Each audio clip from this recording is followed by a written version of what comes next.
Pai, no nome de Jesus, pedimos a cobertura do Senhor e que o temor do Senhor esteja conosco ao considerarmos a Tua palavra.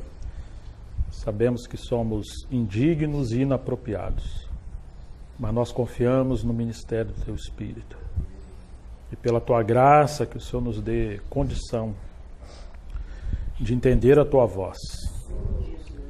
Muito mais ainda podemos ser iluminados por Ti e que haja transformação no nosso interior pelo falar do Senhor na Tua palavra.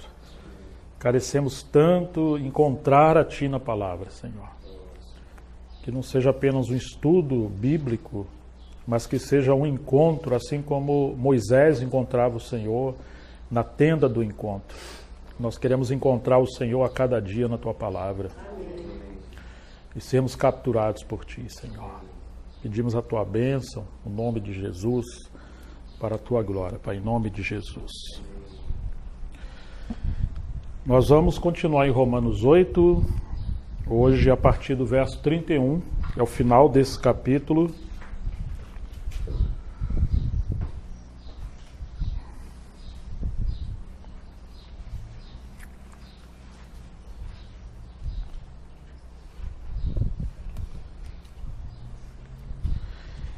Romanos 8, 31. Que diremos, pois, a estas coisas? Se Deus é por nós, quem será contra nós? Aquele que nem mesmo a seu próprio Filho poupou, antes o entregou por todos nós, como nos não dará também com ele todas as coisas? Quem tentará acusação contra os escolhidos de Deus? É Deus quem o justifica. Quem é que condena?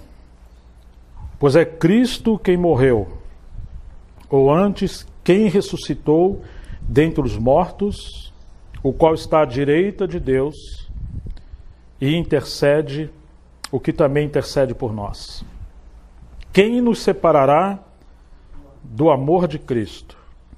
A tribulação, ou a angústia, ou a perseguição, ou a fome, ou a nudez, ou o perigo, ou a espada.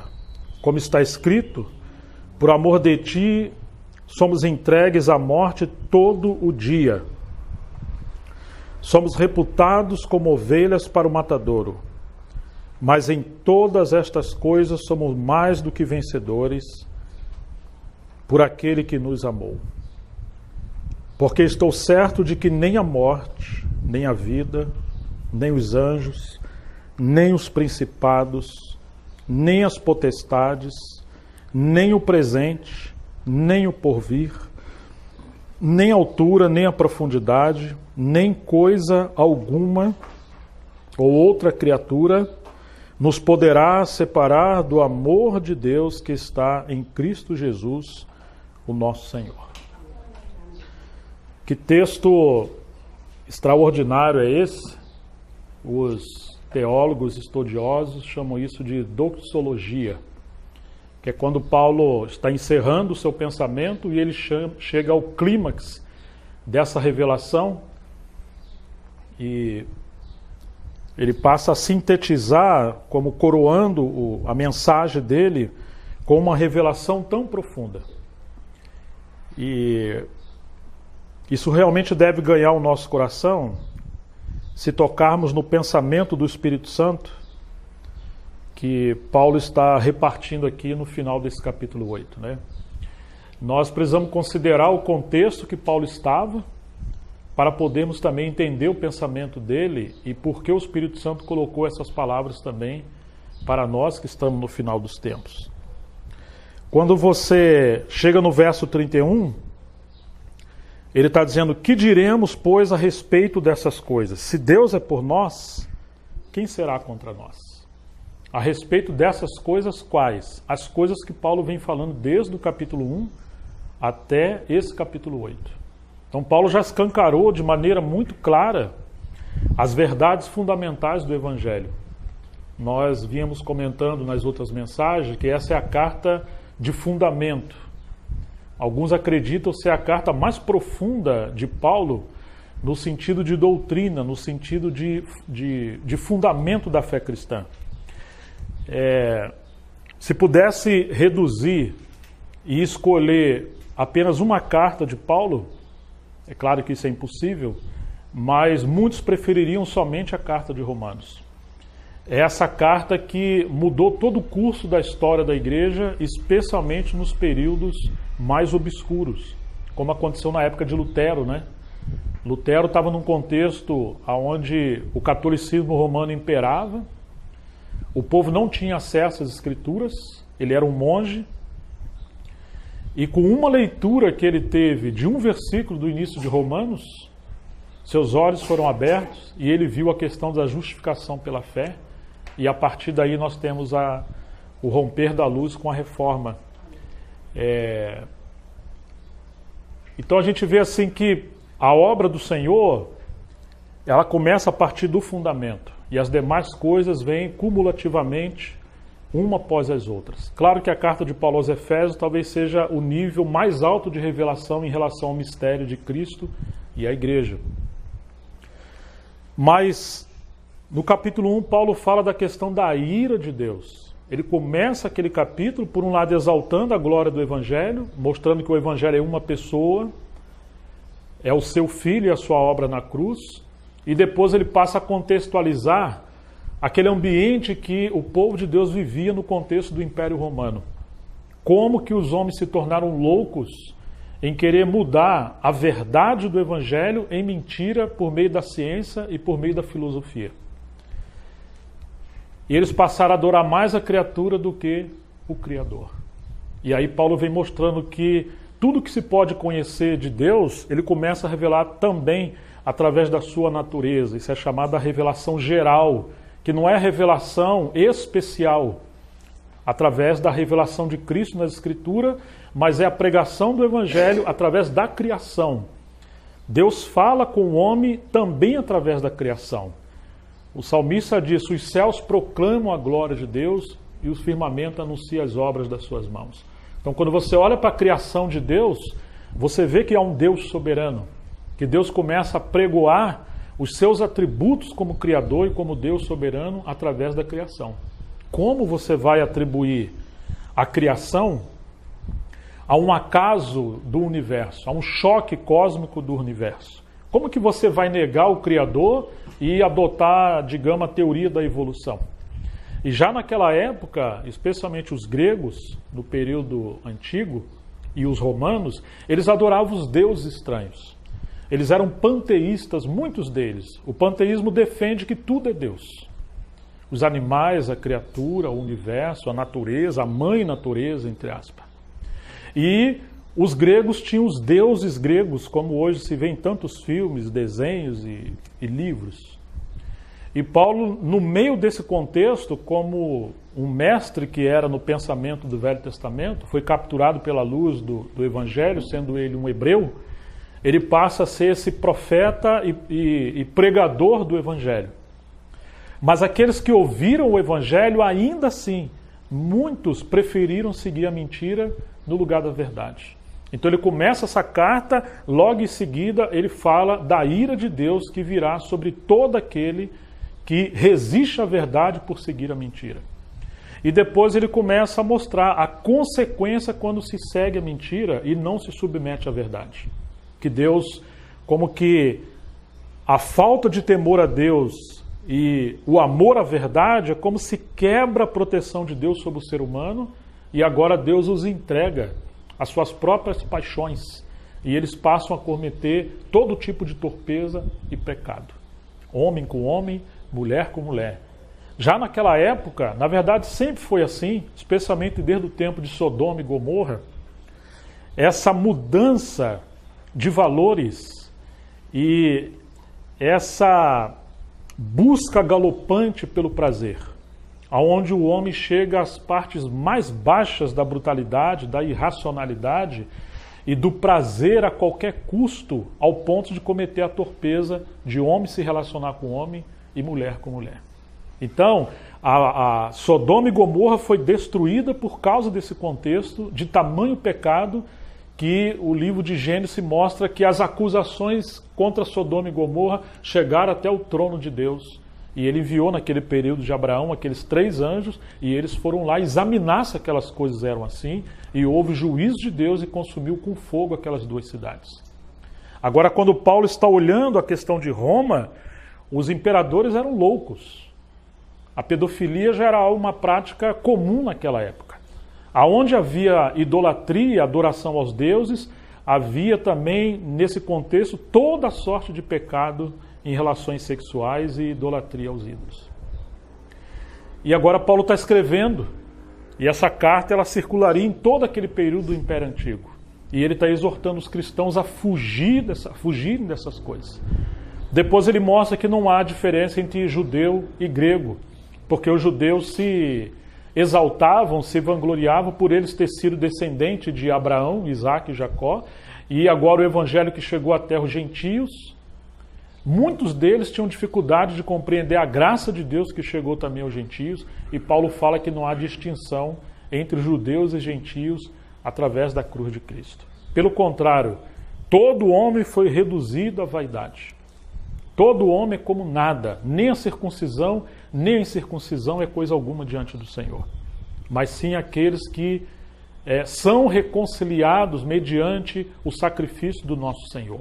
Então ele começa no capítulo 5 a falar da justificação pela fé. Agora nós temos paz com Deus, ou seja, aquele Deus irado por causa do pecado, e nós de costas para Deus, porque Isaías fala que nada faz separação entre nós e o Criador, o Senhor, a não ser as nossas iniquidades e pecados. Então você imagine ter Deus como seu inimigo, e você imagina o juízo de Deus caindo sobre você, e agora, como o homem não poderia oferecer absolutamente nada para afastar o juízo de Deus e ao mesmo tempo se redimir, porque ele enviou a lei, conforme está no livro de Romanos, mas o fim da lei é Cristo, para a justificação de todo aquele que nele crê. Ou seja, o homem não consegue se redimir por si próprio. A lei foi um meio de diagnosticar o homem, não para Deus, mas para o homem reconhecer a malignidade da sua natureza caída. Por mais que o homem quisesse fazer o bem, havia uma lei dentro dele. E Paulo vai mostrar isso posteriormente no capítulo 7. Mas ele fala da fé do pai Abraão, que creu Abraão em Deus, e isso foi imputado como justiça, ou seja, Deus primeiramente pregou o evangelho a Abraão, por isso que os que são da fé, eles são filhos de Abraão, porque Abraão creu em Deus. Abraão viu a soberania do nosso Senhor e a redenção.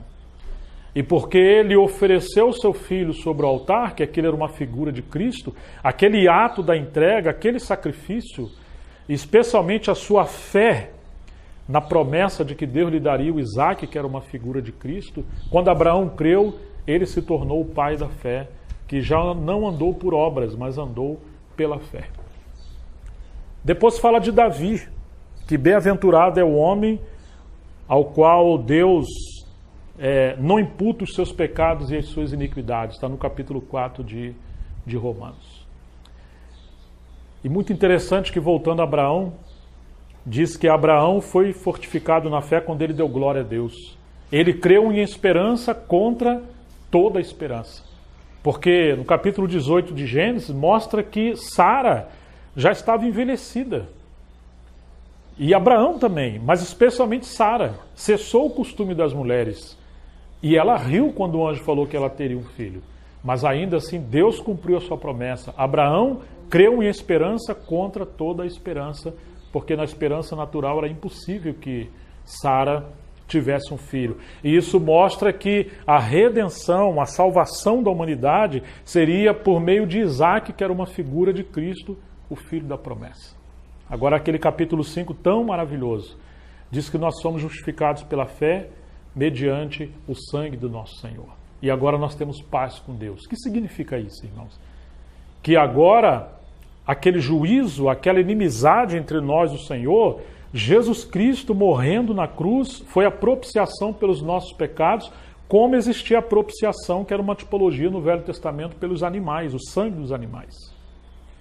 E ele nos reconciliou com Deus. Ele pagou a dívida que era contra nós. E agora nós somos chamados amigo de Deus pela fé em Cristo Jesus. Ou seja, já não somos inimigos de Deus. Nós somos aproximados pelo sangue do Cordeiro.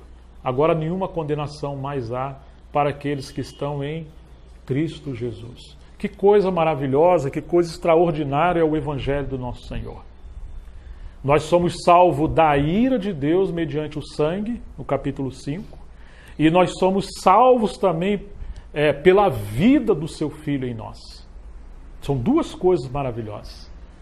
Uma fala da questão da justificação, e a outra fala a questão da vida que nós devemos viver agora, porque aquela vida humana, o homem nunca conseguiu agradar a Deus, mesmo por todos os períodos que veio o período da lei de Moisés. O homem sempre teve que apresentar os seus pecados mediante o sangue dos animais, para ele ser poupado e não morrer.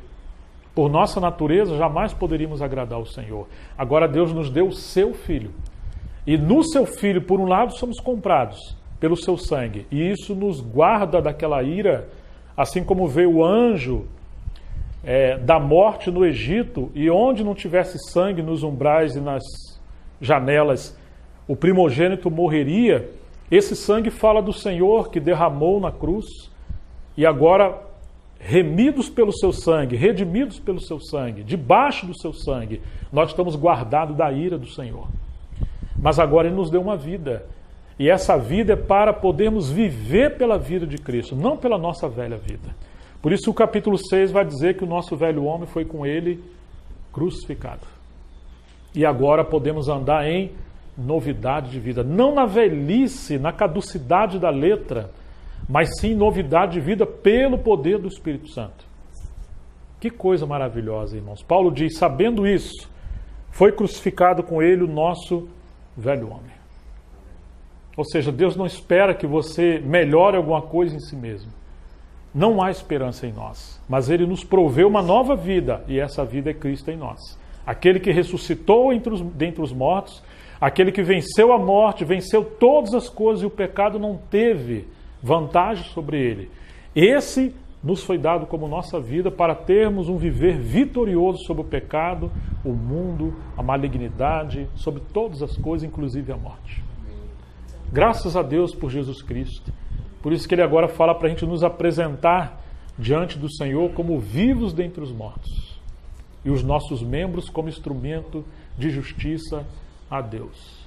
Aí chegamos no capítulo 7, ele vai fazer aquela alegoria de que uma mulher está ligada pela lei ao marido enquanto seu marido está vivo, né? De maneira que se ela possui um outro homem estando ele vivo, ela se torna adúltera. Mas se morre o marido, ela está livre para casar com quem ela quiser. O que Paulo está falando ali? Ele está falando que nós estávamos ligados pela lei. Mas quando Cristo veio, e Ele morreu por nós e nos incluiu na sua morte, agora nós estamos livres para o novo casamento. E Ele é o nosso noivo. Nós agora estamos ligados a Cristo. E Ele nos deu uma nova vida para vivermos em novidade de vida. Oh, irmãos, quão grande é a mensagem do Evangelho. Quão glorioso é isso. Então Paulo vai apresentar aquelas leis que está no Romanos capítulo 7. Ele vai dizer daquela crise do homem que quer fazer o bem, mas quando ele quer fazer o bem, o mal está diante dele. Que se o bem que ele quer fazer, ele não faz, mas o mal que não quer, ele faz, já não é mais ele, mas é o pecado que habitava nele. Então Paulo está ali como abrindo, escancarando assim a natureza do homem, a verdade do Evangelho, a crise entre a lei e a graça, para nós termos revelação e nos posicionarmos pela fé em Cristo. Então Paulo vai dizer que ele tinha prazer na lei de Deus, quer dizer, aquela lei que foi escrita em tábuas de pedra. Mas quando ele queria praticar essa lei, ele viu uma lei que guerreava contra os seus membros. É uma outra lei, que é a lei do pecado e da morte que habita no seu corpo. Então ele tinha prazer na lei conforme o seu entendimento. Quer dizer que ele tem uma lei no entendimento dele, ele tem a lei exterior, que são as leis de Deus dadas a Moisés, e quando a sua mente concorda que ele diz que com o seu espírito ou o homem interior ele tem prazer na lei de Deus, quer dizer que quando ele tem inclinação de buscar o Senhor, que o Senhor o desperta e entende que a palavra de Deus é a verdade e a sua mente dá testemunho, mas ele encontrava uma outra lei na sua carne, que é a lei do pecado e da morte, que vencia ele e o reduzia ao pecado e à escravidão. Por isso que Paulo clama, né? Miserável homem que eu sou, quem me libertará do corpo dessa morte? Quer dizer, por mais que a lei está do lado de fora, o Espírito Santo não foi derramado, não mudou a sua natureza, não lhe deu uma nova vida. Quem me libertará do corpo dessa morte? E nós comentamos sobre aquela punição romana no passado, que um homem condenado se amarrava um defunto no corpo dele. E quanto mais ele se mexia, mais a morte, a podridão daquele corpo sendo em decomposição, os vermes que comiam aquela carne começavam a devorar o corpo do homem que estava vivo. Você imagina o odor, a podridão, a morte entrando no ser humano? Por isso que ele está dizendo, quem me libertará do corpo dessa morte? Quer dizer, ele está usando uma alegoria que eles conheciam, que havia um corpo amarrado a ele. E quanto mais se mover, mais aquela morte passava a ser a morte desse que estava vivo, até ele morrer sob essa condenação. Então Paulo está usando essa alegoria para dizer que quanto mais o homem tenta agradar a Deus por si próprio, mais se revela a sua malignidade, o seu pecado, a sua insuficiência, até o homem entender que a salvação não é pelas obras. Salvação não é por nada, nenhum merecimento. Pelo contrário, vem a ira de Deus sobre os homens. Então ele começa o capítulo 8, mostrando que agora nenhuma condenação há para os que estão em Cristo Jesus. Que coisa maravilhosa, né? A lei do Espírito de vida em Cristo Jesus nos libertou da lei do pecado e da morte. Parece que temos aí pelo menos 4 leis. A lei de Moisés, a lei do meu entendimento, a lei do pecado e da morte que permeia a minha velha natureza, a minha humanidade, e tudo isso nos reduz à escravidão, mas agora o Senhor colocou uma lei que tragou e venceu tudo isso, que rompeu a morte, que rompeu e venceu todas as coisas, é a lei do Espírito de vida que está em Cristo Jesus. Agora nós estamos nessa lei, nós vivemos por essa lei, os salvos pela graça de Deus, e já não devemos mais nada ao velho homem, não devemos mais nada, morreu. Nós agora sim devemos apresentar-nos como vivo dentre os mortos e pelo poder dessa nova vida, vivermos uma vida em obediência a Deus. Que revelação gloriosa é isso! De maneira que aqueles que se inclinam para a carne, eles terão como recompensa a morte. Mas a inclinação do Espírito é vida e paz. O capítulo 8. Então devemos responder ao Espírito Santo, que habita em nós. E vivendo uma vida pelo Espírito, se o mesmo Espírito que vivificou, ressuscitou Jesus dentre os mortos, habita em nós, ele vivificará os nossos corpos mortais para sermos semelhantes a ele. Aquele mesmo poder do Espírito Santo que ressuscitou Jesus dentre os mortos, já está em nós. Graças a Deus que haverá ressurreição no futuro, mas agora nós podemos desfrutar desse poder do Espírito Santo, nos levando a viver uma nova vida, sem o domínio do velho homem ou da natureza. Porque estais debaixo da graça e não debaixo da lei, o pecado não terá domínio mais sobre vós. Deus nos libertou da maldição da lei. Qual a maldição? Que a lei é santa, o homem é vil. Mas ela exigia obediência porque Deus é santo. Mas o homem, quando ia praticar essa obediência, o pecado se revelava mais ainda maligno na vida dele. Essa é a maldição. Não que o problema está na lei, mas que o homem foi vendido ao pecado. E ele não tinha o poder de obedecer a Deus. Deus nos libertou da maldição da lei porque Cristo se fez maldito por nós. Ele tomou o nosso lugar na cruz. Agora, todas aquelas exigências e prerrogativas da lei, mais o pecado, mais a ira de Deus, caiu tudo sobre ele naquele dia na cruz. Ele ressuscitou. Vindo a plenitude dos tempos, Deus enviou o seu Filho à semelhança da nossa carne, porém sem pecado, para que ele cumprisse em si mesmo a lei em nosso lugar. E agora aqueles que estão em Cristo já cumpriram a lei. E nós podemos viver uma nova vida do nosso Senhor. Agora ele vai dizer, irmãos, que o mesmo Espírito Santo testifica com o nosso espírito de que nós somos filhos de Deus e podemos clamar, Abba, Pai. Ou seja, que Deus derramou o seu amor no nosso coração através do Espírito Santo. Nós somos livres. Nenhuma condenação há para os que estão em Cristo. Ele nos deu uma nova vida, agora Ele habita em nós. E aí nós vimos aquela questão dos 3 gemidos em Romanos, como que a natureza foi sujeitada à corrupção e ela geme aguardando a manifestação dos filhos de Deus. Paulo diz que Cristo em nós é a esperança da glória. Quer dizer que há uma esperança de que os filhos de Deus se manifestem. Claro que por um lado está falando da volta do Senhor e a glorificação daqueles que morreram, ressuscitarão primeiro, e os que estivermos vivos seremos arrebatados e encontraremos o Senhor nos ares. Essa é a manifestação gloriosa, para o Senhor introduzir o período do milênio do seu reino na terra. Mas interessante que Paulo apresenta 2 categorias de filhos nesse capítulo 8 de Romanos. São os filhinhos, que no grego é teknon, que são aqueles que nasceram de novo e vivem por uma nova vida. O Espírito dá testemunho ao nosso espírito de que nós somos filhinhos de Deus, crianças de Deus, novos nascidos. Mas depois Paulo vai dizer que todos que são guiados pelo Espírito são filhos de Deus. Agora, esses filhos que são guiados pelo Espírito, estamos em Romanos 8, já não está nessa categoria de filhinhos como novos na fé ou recém-nascidos. A palavra ali no grego de filho, a filhos é ruios, que significa filhos amadurecidos. São aqueles filhos que aceitaram a obra da disciplina do Espírito Santo, do quebrantamento, da transformação, e eles já não estão guiando mais suas próprias vidas.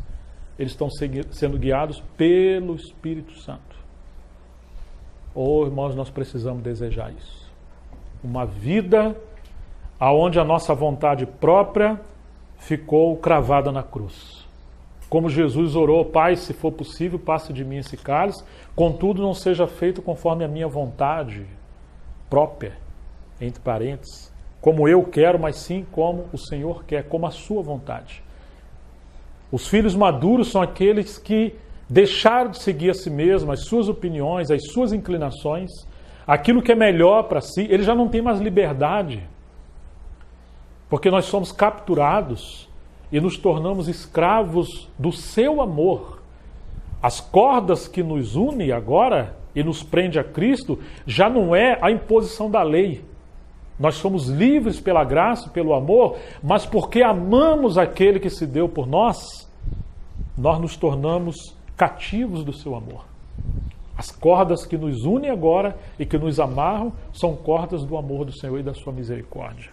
Então eles se tornaram completamente vencidos pelo Senhor, como aqueles escravos do Velho Testamento que chegou o tempo deles serem livres, eles preferiam ficar e ter as suas orelhas furadas para servir o seu Senhor por amor.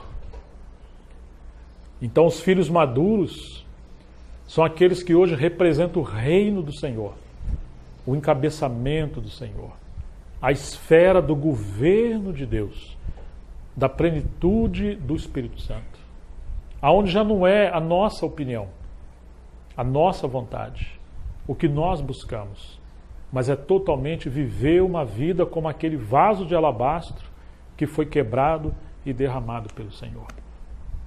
Então Paulo está seguindo para essa direção. Então ele fala do gemido da natureza, aguardando a manifestação dos filhos. Nós podemos fazer uma aplicação que são os filhos que o Senhor quer que se manifeste nesse tempo de trevas, de caos, quando a apostasia está dominando a terra e o povo de Deus está sendo arrastado como por uma avalanche de modernismo, como Jesus falou, por se multiplicar a iniquidade, o amor de muitos tem esfriado. Como precisamos nesses dias de uma restauração de santidade, de consagração, de obediência. Claro que isso vai trazer perseguição. E o texto, no sentido objetivo da sua interpretação, a manifestação dos filhos será na ressurreição, quando o Senhor voltar, e todos iremos ser manifestados em glória com Ele.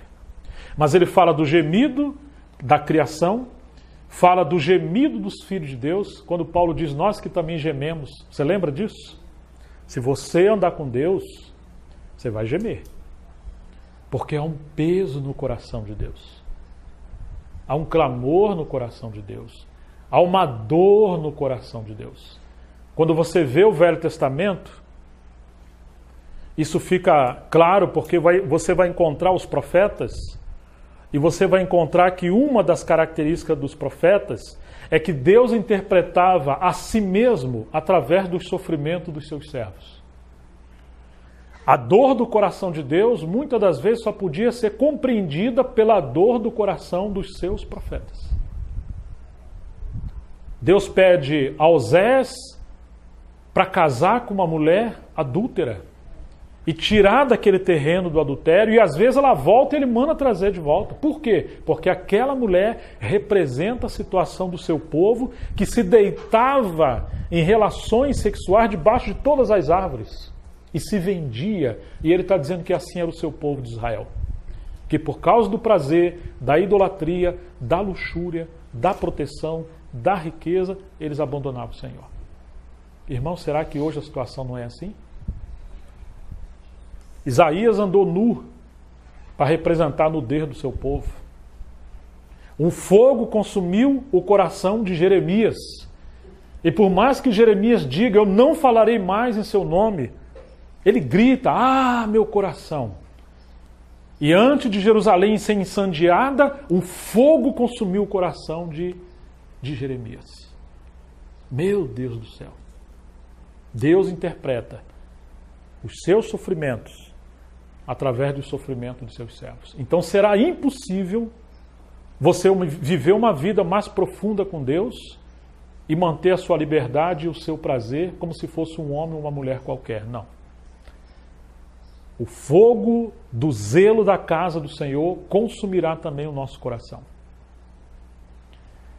Lembra quando Jesus entrou no templo, teceu aquele azorrague, aquele chicote, passou a virar a mesa dos cambistas, expulsou todo mundo para fora? Ele diz que o zelo da sua casa consumia o seu coração. É isso, irmãos. Quando nós passamos a andar com o Senhor, essa intercessão do Espírito, porque ele fala de 3 gemidos, o gemido da criação, estamos no capítulo 8 de Romanos, o gemido dos santos e o gemido do Espírito Santo. Esse gemido do Espírito Santo passa a ser o nosso gemido. Esse zelo do coração do Senhor passa a ser o nosso zelo. Olha a vida de Paulo, um homem que escreve com lágrimas. Paulo parece que não dormia, porque quase todas as suas cartas ele fala que estava orando. Orava dia e noite, orava sem cessar. Como que é isso, irmãos? E hoje nós temos tanta liberdade para gastar tempo fazendo tantas coisas. Ali mostra então o nível de um homem que está naquela posição de ruiós, uma pessoa amadurecida com o Senhor. Como ele diz aos Gálatas, meus filhinhos, por quem de novo sinto dores de parto, até ser Cristo formado, não gerado. Formado. Nós já nascemos de novo. Não tem que ser gerado várias vezes. O verbo foi gerado uma única vez e o novo nascimento é uma única vez. Mas a formação ou a maturidade de Cristo em nós é um processo. E assim como a mulher sente dores de parto, quando nós começamos a aceitar a direção do Espírito Santo na nossa vida, isso é um processo de dores. A dor de você perder a sua independência. A dor de você perder a sua liberdade. A dor de você perder a sua individualidade. A dor de você perder os seus direitos. A dor de você perder o seu lazer. A dor de você ter que abandonar sua teimosia, inclusive os seus direitos. A dor de uma vida natural. Irmãos, a dor de várias coisas. A dor de você perder a sua reputação. Porque reputação é que os outros acreditam que você seja. E muitas das vezes vão querer nos defender, muitas das vezes vão querer nos justificar. É uma vida de abandono total no mar do amor do Senhor. De crer na soberania do Senhor e permitir o Senhor nos guiar por esse caminho salpicado de sangue. Onde muitas das vezes os nossos, digamos, aqueles que irão contrariar esse caminho, serão aqueles que estariam andando mais perto de nós outrora. E não vai entender esse caminho de consagração. Foi assim com Paulo, foi assim com Jesus, foi assim com José, foi assim com os profetas, foi assim com os homens e mulheres que Deus usou na história da igreja. Esse é um caminho de um remanescente, de encontrar um caminho mais, de seguir o caminho mais estreito do nosso Senhor. Mas isso é aquele chamamento, como está em Apocalipse, de seguir o Cordeiro por onde quer que ele vá. A natureza está gemendo, e Pedro fala para a gente esperar, mas apressar a vinda do dia de Deus. Como que se apressa, irmãos?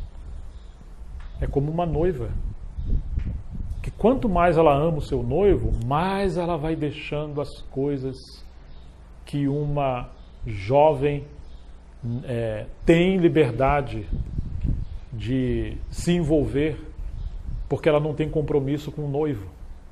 Então ela é livre para gastar o seu tempo, se vestir como quer, gastar o seu dinheiro, a sua beleza, seu sono.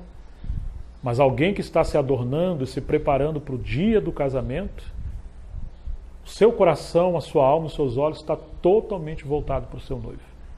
Está em agradar o seu noivo, está se adornando para aquele dia. Aquele que começa a andar com o Senhor, ele vai deixando as coisas para trás. Seu coração está sendo chamado, inclinado ao seu noivo que também está vindo. E essa é uma vida como no espírito de arrebatamento. Já não queremos ter raízes tão profundas nesse mundo, mas queremos juntar tesouros nos céus. Porque sabemos que não temos mais aqui cidade permanente. Nós somos peregrinos e forasteiros nesse mundo. Estamos galgando em passos largos, correndo para o encontro do nosso amado. Quão maravilhoso é isso, irmãos. Poder escutar os sussurros do Espírito Santo. Sabe aquelas jovens que as arrumadoras preparavam as suas vestes, preparavam o seu cabelo, os seus perfumes, ia preparando, embelezando a noiva? Esse é o trabalho do Espírito Santo. E esse é o trabalho dos ministros de Deus, como disse Paulo aos Coríntios, que estão adornando, ele estava adornando a igreja como uma noiva sendo preparado para o encontro do noivo. O Espírito Santo quer ser nosso amigo e falar conosco.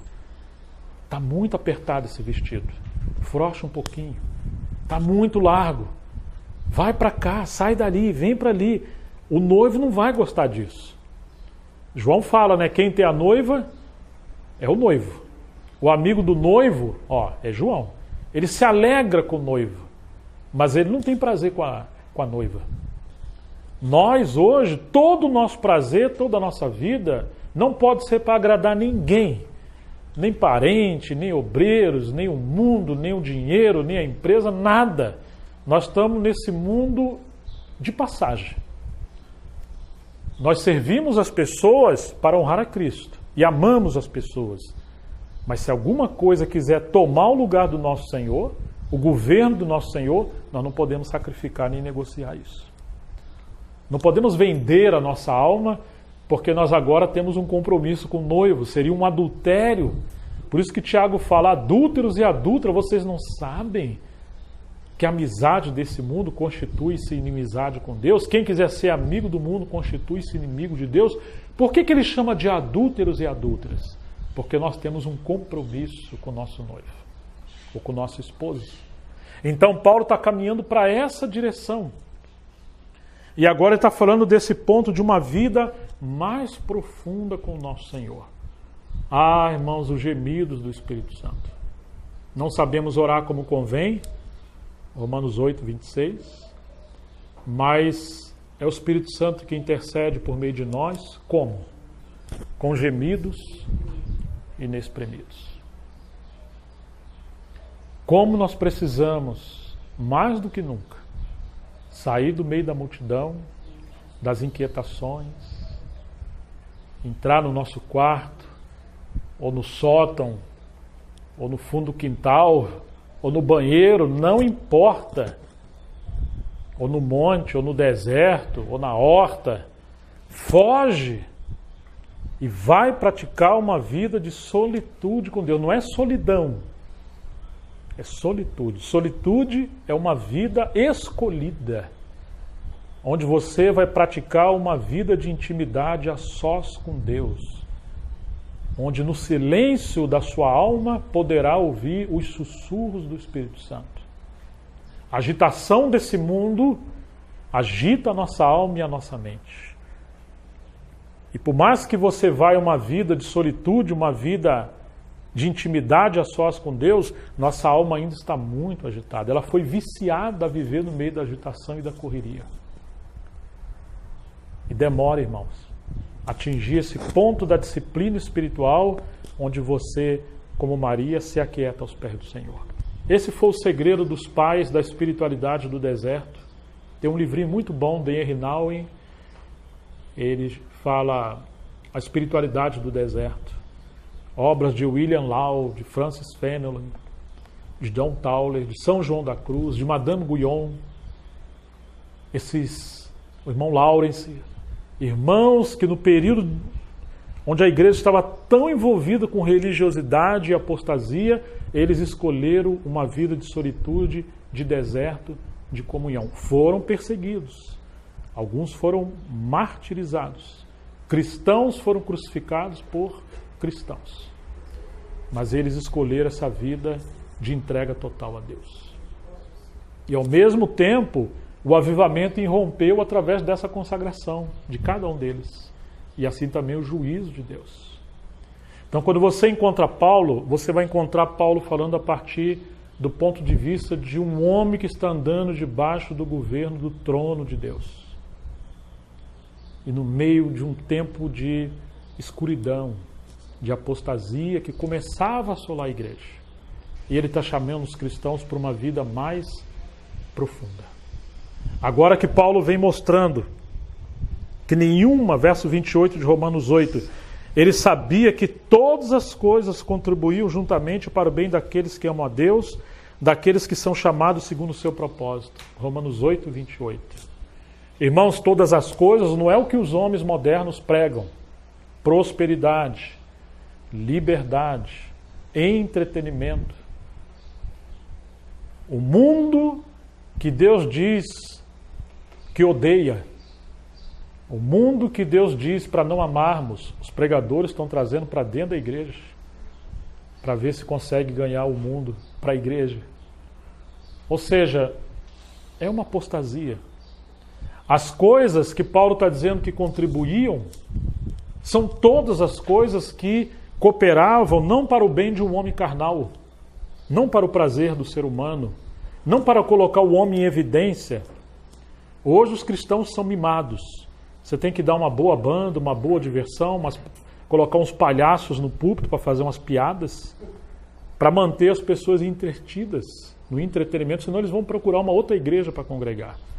Parece que a maioria não nasceram de novo, que eles estão atrás do seu próprio prazer. As coisas que Paulo está dizendo que cooperavam são coisas que vão cooperar para sermos semelhantes a Jesus, porque fomos chamados para aquele propósito eterno de Deus. E ele vai dizer no verso 29 que esse propósito veio desde a eternidade, quando Deus nos conheceu na sua presciência, antes do mundo ser criado. Ele nos viu e nos elegeu em Cristo para sermos conformados à imagem do seu Filho, a fim de que ele seja o primogênito entre muitos irmãos. Antes o nosso Senhor era o unigênito do Pai, mas agora Paulo está dizendo que ele é o primogênito entre muitos irmãos. Como era o unigênito? Como era a sua vida? Este é o meu Filho amado, em quem me comprazo. Sendo Deus se fez homem, E como homem se fez escravo. E como escravo ele foi às partes mais baixas. Ele morreu. Ele não se agradou. Ele não viveu para si. Ele não se poupou. Ele viveu uma vida em obediência, em rendição para a glória do Pai. Agora Deus nos deu o espírito desse Filho amado. E Ele espera que possamos viver com esse mesmo propósito de ter uma vida totalmente consagrada a Deus.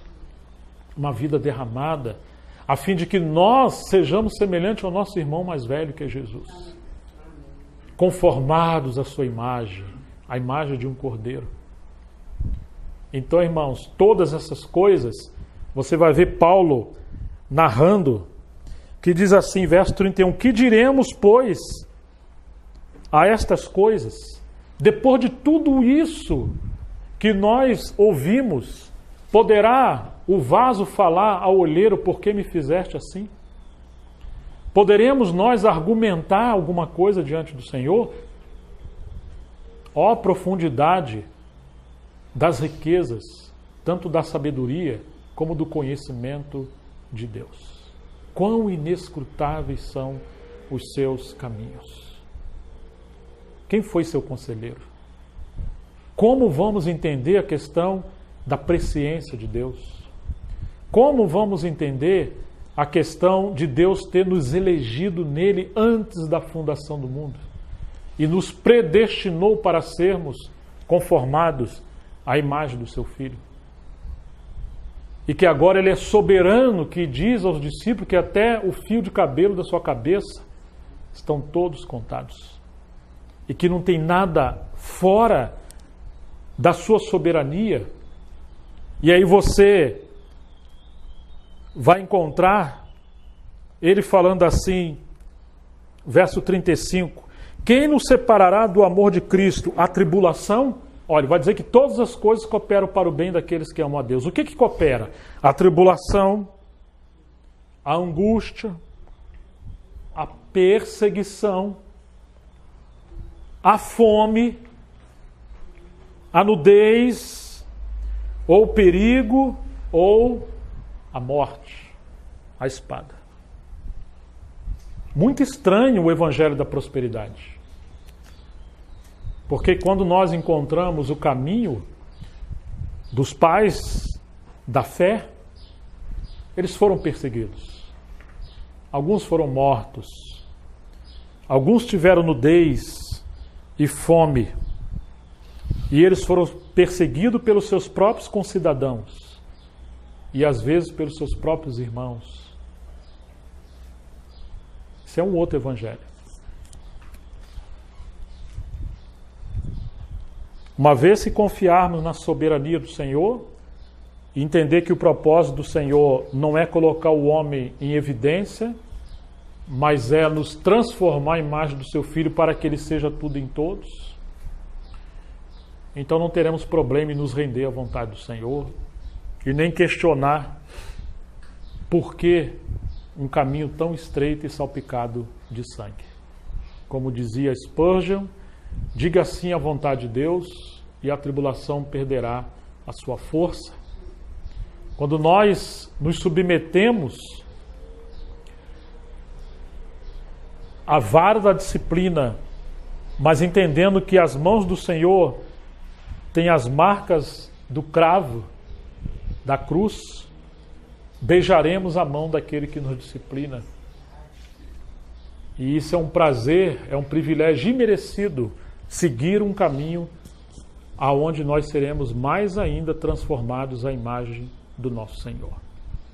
Madame Guyon, quando estava presa, seu único crime foi ter amado a Deus. E ela dizia que aprendeu a amar o escuro da prisão, porque ali ela via o brilho da face do seu Senhor. Meu Deus do céu! Como Paulo, escrevendo a Timóteo, diz que Jesus Cristo era a sua expectativa. Ele não disse que a expectativa dele é sair da prisão, porque ali também ele via o brilho da face do seu Senhor. Não é que Paulo amava o sofrimento, Paulo amava o Senhor. Esses irmãos amavam o Senhor. Alguns foram lançados às arenas com os leões. Outros foram cerrados pelo meio. Outros viveram em cavernas, fugidos. Por que se submetiam a isso? Porque eles ali encontravam o brilho da face do seu Senhor. Ou seja, a verdadeira prisão não são as cadeias que trancam os santos e os priva de uma vida em liberdade. A verdadeira prisão é a prisão do pecado que coloca um véu entre nós e nos impede de ver o sorriso da face do nosso Senhor. Aquilo que se atribui à liberdade, na verdade, é um engano, é uma armadilha. Então, quando Paulo está dizendo, o que diremos, pois, a essas coisas? É essas coisas que diz respeito à grandeza, à soberania do propósito eterno de Deus em Cristo que nos chamou para Ele. E se Deus é por nós, será que será Nero que será contra nós? Paulo disse que ele era o prisioneiro do Senhor, ele não disse que era o prisioneiro do imperador romano. Está vendo? Quantas vezes, irmão, nós achamos que somos presos de alguma coisa, de alguém? Não. Nós somos presos só do Senhor. O melhor lugar para você morar não é Montemor e não é Nova York, não é alguns países da Europa, não é não. O melhor lugar para estarmos é no centro da vontade de Deus. Muitos deles viveram no deserto, nas cavernas. Esse é o melhor lugar. Você ter a aprovação de Deus. Agora veja bem, aquele que nem mesmo, verso 32, a seu próprio filho poupou. Antes o entregou por todos nós, como nos não dará também com ele todas as coisas? Não são algumas coisas. Diz que são todas as coisas. Deus poupou o seu filho? Não. Seu filho lutou para ser poupado? Não. Se Deus não poupou o seu filho amado, por que você acha que ele vai poupar você e a mim? Você está vendo que essa é uma oração de uma criança pirracenta? Que faz birra? Que se a mãe não der aquilo que ela quer, ela vai para o chão espernear, vai fazer beijo, não vai querer dar mais beijo, não fala que ama. E um bom pai sabe como corrigir isso aí, né? Quando nós começamos a conhecer o Senhor mais de perto, vamos entender por que Pedro, quando foi morrer, foram crucificar ele à semelhança do seu Senhor, ele falou, não faça isso. Porque eu não sou digno de ser crucificado à semelhança do meu Senhor. Pedro foi crucificado de cabeça para baixo. Porque nem semelhante ao seu Senhor, a sua morte, Pedro se achou digno. Oh, irmãos, nós ainda somos muito mimados. Deus não poupou o seu próprio filho, ele o entregou por amor a todos nós. Que amor incondicional. Agora ele espera que nós também venhamos nos entregar completamente ao Senhor. E ele está dizendo, como não nos dará também com ele todas as coisas? Ou seja, não tenha medo. Ele vai nos dar todas as coisas. Quais coisas? Todas as coisas que vão cooperar para sermos semelhantes ao seu Filho Jesus Cristo. E o livro de Hebreus diz que ele aprendeu a obediência. Como que ele aprendeu a obediência? Pelas coisas que ele padeceu. Hoje a mãe, quando o filho faz pirraça, vai lá e dá uma propina. Não, quando chegar em casa eu vou te dar um brinquedinho. Quando for na rua, eu vou te dar um docinho. Aí você entra no mercado, o filho sai correndo lá para comprar aquelas coisas, que às vezes o pai e a mãe não tem nem condição de dar, mas para não passar vergonha diante dos outros, a mãe vai lá e dá. Não foi assim que Deus fez. Ele aprendeu a obediência com a vara da disciplina. E ele entendeu a responsabilidade de representar o seu Pai na terra. É assim que Deus espera que sejamos. Falava com Fabrício assim que eu voltei, que ouvindo a história do irmão Zé João, nunca vi ele reclamar. Um homem cheio do Espírito Santo. Muitas vezes estar perto dele, você se sentia junto ao trono de Deus e um senso de santidade, de juízo muito forte. Mas ele perdeu uma filha com menos de 2 anos, morreu no braço dele. Ele nunca reclamou. Depois a sua mulher sofreu de uma doença e ela ficou com deficiência mental. Passou mais de 10 anos cuidando dessa mulher. Nunca abandonou essa mulher. Nunca teve outra mulher. Às vezes dava banho, às vezes fazia comida, às vezes lavava roupa, fazia faxina. Nunca abriu sua boca. Por isso que quantas vezes... e ele teve 3 filhos ainda depois. Com essa mulher. Mas esses 3 filhos, cada um foi criado numa casa de irmãos. Por causa desse nível de caos dentro da casa dele com a enfermidade da sua esposa. Ele não abandonou seus filhos, mas foi um socorro que Deus promoveu.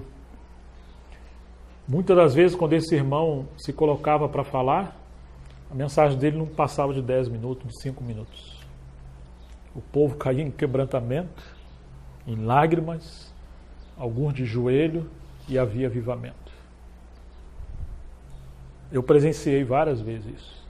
Ele não foi um homem de uma pregação longa, ele não tinha o ministério da palavra expositiva, mas quando ele se colocava de pé, às vezes não precisava falar, porque a presença de Deus irrompia no meio do povo dele e ele saía. Nós precisamos de homens assim, irmãos, que digam sim à vontade de Deus. Às vezes, ele jejuava 7 dias. O Atamásio contou certa vez que ele chamou o Atamásio para ir numa outra cidade. O Atamásio estava sendo treinado por ele, mas ele nunca falou que estava sendo treinado, que ele nunca falou nada.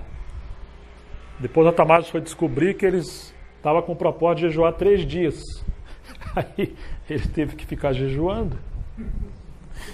Tive o privilégio de viajar várias vezes com o Zé João. E algumas vezes presenciava a frase, está decretado o jejum. E você está viajando junto, você é mais novo que ele. Em outras palavras, está todo mundo jejuando.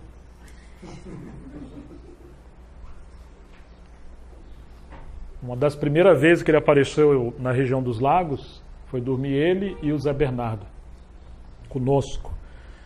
Aí lá pelas 11 e pouco, fomos deitar. Aí dobraram o joelho para orar. Começaram a orar um após o outro, e a oração parecia que não tinha fim, com lágrimas, com peso. Aí depois terminamos de orar, éramos uns 6 a 8 irmãos mais novos, por aí, uns 6 pelo menos. E aí deitaram, apagamos as luzes. Daqui a pouco um levantou, começou a chorar e orar, com peso, gemendo: Senhor, o teu povo. Eu falei, como é que dorme com um homem chorando desse do seu lado? Aquela oração, né, de súplica. Aí ele terminou, falou, agora nós vamos dormir. Quando um terminou, levantou o outro. Irmãos, foi a madrugada toda assim. Quando foi lá por umas 4h30, 5 horas, os 2 levantaram e falaram, irmãos, vamos levantar para orar. Eu falei, mas como assim? Ninguém dormiu. E aí rompemos amanhã até o café. E isso quando às vezes tomava café, né? Então, esse pranto, esse gemido do Espírito Santo, é disso que Paulo está falando. É dessa entrega que nós não conhecemos ainda, vamos dizer, intimamente isso. Nós ficamos no campo da doutrina, da teologia. Falar sobre a cruz é uma coisa, viver uma vida crucificada é outra. Né? Quem tentará acusação contra os escolhidos de Deus? É Deus quem os justifica, verso 33. Sabemos que o adversário nos acusa todos os dias diante de Deus. Graças ao Senhor que Ele nos justifica. Quem é que condena? Ou seja, é impossível.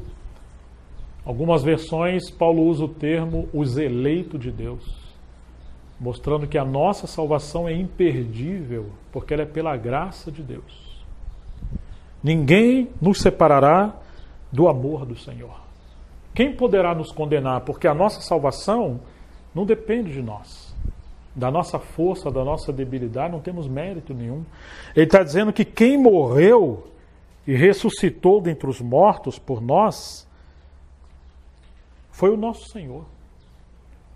Não foi com ouro ou prata, como disse Pedro, ou qualquer coisa corruptível, que nós somos resgatados da nossa vã maneira de viver. Se fosse assim, poderíamos perder a salvação. Mas foi pelo precioso sangue do Cordeiro, imaculado e morto, na verdade, antes da criação do mundo. Pedro teve essa visão que antes da cruz, no aspecto histórico, Jesus já se entregou lá na eternidade ao Pai. O qual está à direita de Deus, o qual também intercede por nós. Verso 34. Oh, irmãos, o que o Senhor está fazendo à direita do Pai na glória? O livro de Hebreus, capítulo 7, verso 25, diz que ele vive para interceder pelos santos. Lembra que lemos e comentamos na outra reunião: Simão, Simão, eis que Satanás pediu para peneirar vocês e você, como se peneira o trigo, mas eu intercedi a você diante do Pai para que a tua fé não desfalecesse. O que seria de nós sem a intercessão do Senhor? Nós estamos de pé pela graça e misericórdia do Senhor, que temos sido guardados do pecado. Estava lendo semana a vida de Abraão, quando Abimeleque foi possuir Sara, que Abraão disse que era sua irmã. O Senhor avisou que enviaria juízo sobre ele, sobre todo o seu reino. Ele falou: mas eu não sabia. Ele disse que ela era irmã dele. E Deus disse que viu a inocência do seu coração. E ele disse que não possuiu Sara. O Senhor: você não possuiu porque eu guardei você de possuir ela. Puxa, aquilo ali é muito forte, irmão. Não é porque ele é bom. Homem nenhum é bom. Mas porque o Senhor guardou. Pedro disse que nós somos guardados pelo poder de Deus. E aqui está dizendo que é Ele que intercede por nós. Ah, irmãos. Mas sabe o que o Senhor deseja? Que possamos entrar nesse mesmo nível de intercessão. Não orar pelas nossas coisas, mas orar por esse nível de intercessão. Por isso que no 26 ele vai dizer que o Espírito Santo intercede por nós com gemidos inexprimíveis. Então o ministério do Espírito Santo também, entre outros encargos dele, é nos introduzir nesse nível de intercessão do nosso Senhor. Se Ele está intercedendo e se estamos em união com Ele, como evitaremos participar da sua intercessão? Então Ele quer ampliar o nosso coração para termos a vida de um intercessor. Minha casa será chamada casa de oração para todos os povos. Você já reparou? Hoje fala-se da igreja como corpo de Cristo, como exército, como templo, como edifício, como guerreiro. Mas raramente alguém fala: minha casa será chamada casa de oração. Onde estão aqueles que estão entrando nesse nível como igreja? Não é só um irmão, mas o nível de ser uma casa da intercessão do Espírito Santo pelas nações. Intercessão, ele diz, casa de oração para todos os povos. Lembra quando o Senhor virou as mesas e expulsou os cambistas? Vocês transformaram a casa de Deus no covil de ladrões e salteadores? Quando a igreja está só pregando para ela, interessada por ela, numa vida mais assim ou mais assado, mas nós não nos tornamos casa de misericórdia, Betesda, casa de intercessão, aonde as pessoas não podem ser atingidas e nem se chegar a nós, nós estamos como esses salteadores e ladrões. Nós estamos roubando o direito das pessoas conhecerem o Evangelho. Que Deus nos liberta de ser um povo centrado em nós, com a cabeça cheia de conhecimento e o coração cheio de orgulho. Que Ele nos leva a esse nível de intercessão, para que as pessoas também sejam atingidas. Quem nos separará do amor de Cristo? Nada poderá nos separar. Nada poderá quebrar essa salvação gloriosa. Isaías diz que a única coisa que pode fazer separação entre nós e o Senhor são as nossas iniquidades e os nossos pecados. Mas essa questão de quebrar a salvação que uma vez foi conquistada é impossível. Por isso, nem a tribulação, ou a angústia, ou a perseguição, ou a fome, ou a nudez, ou o perigo, ou a espada. Leia o capítulo 11 de Hebreus, você vai ver que pela fé, alguns fecharam a boca dos leões, outros apagaram o fogo, venceram exército, muralhas foram derribadas, atos gloriosos, heróicos foram feitos. Mas pela fé alguns foram devorados pelos leões. Pela fé, mulheres receberam os seus mortos, às vezes cerrado pelo meio pela espada, porque elas acreditavam numa melhor ressurreição. Eles não negaram seguir o Senhor até a morte. Isso é pela fé. Você acha que a fé só nos livra? Não, a fé também nos capacita a passar por esse caminho semelhante ao nosso Senhor que se entregou ao martírio. Então, não tenhamos medo da tribulação, da perseguição, ou da fome, ou da nudez, ou perigo, ou angústia. Irmãos, hoje se falta um pouquinho de dinheiro, a gente já fica aí triste. Aqui está falando de perseguição, de fome, de nudez. A gente quer trocar de roupa, de vez em quando quer comprar roupa nova. Nós ainda estamos muito presos com esse mundo. Mas que o Senhor nos dê essa graça de ser esses ruiós, filhos mais maduros. Não que há problema de você possuir alguma coisa, mas há problema dessas coisas possuir você. De você ao ponto de não conseguir viver sem elas. Não tem problema você possuir dinheiro. O problema está em o dinheiro governar você. Como está escrito, por amor de ti somos entregues à morte, quando? Não é de vez em quando. Todo o dia. Somos reputados como ovelhas para o matador. A gente lê isso aqui de uma forma assim poética, romântica. Mas você lembra como é que Paulo morreu? Foi decapitado. Por um lado ele fala do martírio interior, da obra da cruz, mas por outro lado ele está prevenindo os irmãos de um martírio literal, porque irrompeu um incêndio em Roma. Eram 14 bairros, 10 foram incendiados, muitos irmãos morreram, muitos irmãos foram espalhados, muitos irmãos foram perseguidos. Nero colocou a culpa nos cristãos. Mas em todas estas coisas somos mais do que vencedores por aquele que nos amou. Ou seja, Paulo diz que tudo é nosso, falando aos Coríntios, inclusive a morte. Não devemos temer a morte, porque a morte agora é um meio para acelerar a nossa chegada até o trono da graça de Deus.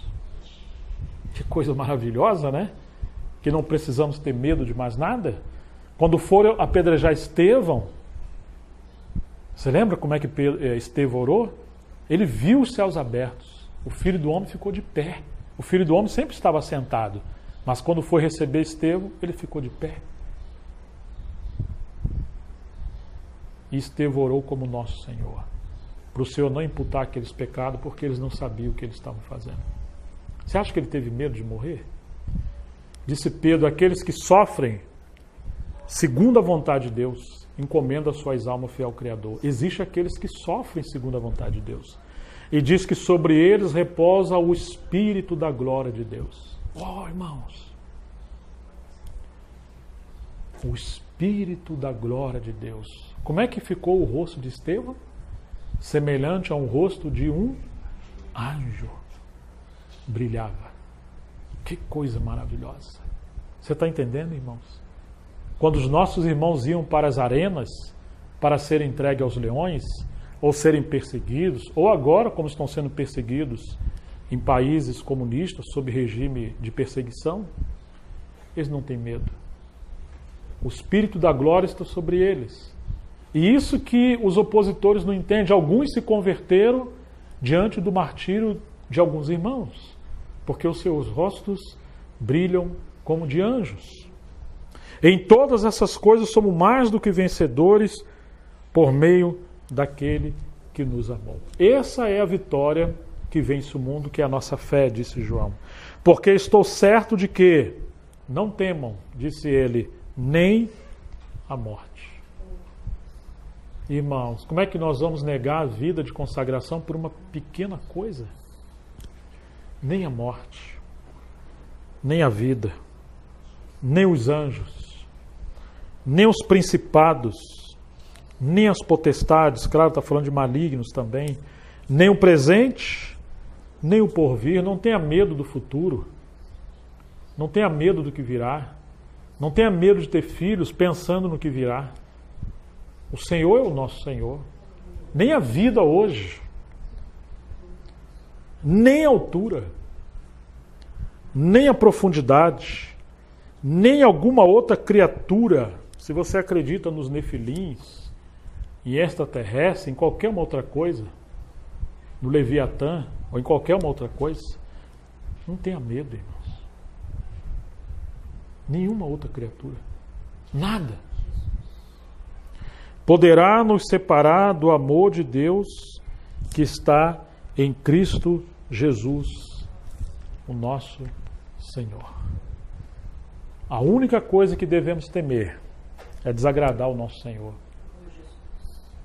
e perdermos, como disse Davi, a alegria da salvação. A oração de Davi foi: torna a dar-me a alegria da salvação.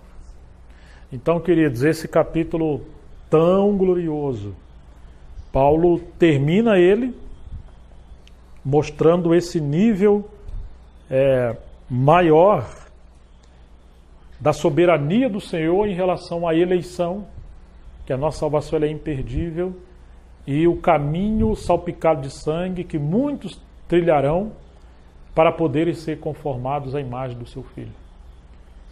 Hoje nós ainda estamos num país democrático, com liberdade de culto, sem perseguição, mas não devemos nos iludir, porque poderão vir tempos muito difíceis.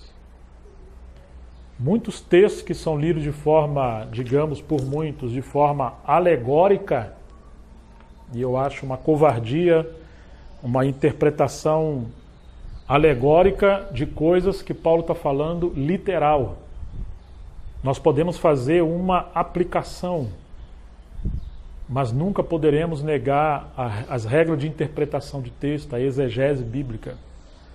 Nós podemos tomar um texto emprestado, mas nós precisamos da credibilidade, autoridade do texto sagrado, quando a Bíblia fala de perseguição, de tribulação, de morte e de espada. Quando ela está sendo literal, precisamos considerar de que isso é literal. Se a gente pregar um falso evangelho, de que a obra de Deus é manter o homem bem, guardado, tranquilo, nós estamos sendo falsos profetas da parte do Senhor. E se a gente pregar que está muito bom se você viver uma vida tranquilinha, você tem seu dinheirinho, seu casamento, você vem domingo, reúne, aleluia, que bom. Não, irmãos. Não é essa a proposta do Evangelho. Deus quer uma vida derramada, radical por Ele. E esse é o problema do nosso tempo. Uma vida morna, você não é nem quente e nem frio. Oxalá fosse crente ou frio, mas porque não é quente nem frio, eu estou a ponto de vomitar você da minha boca. O Tozer chama esse tipo de cristão de cristãos vagabundos.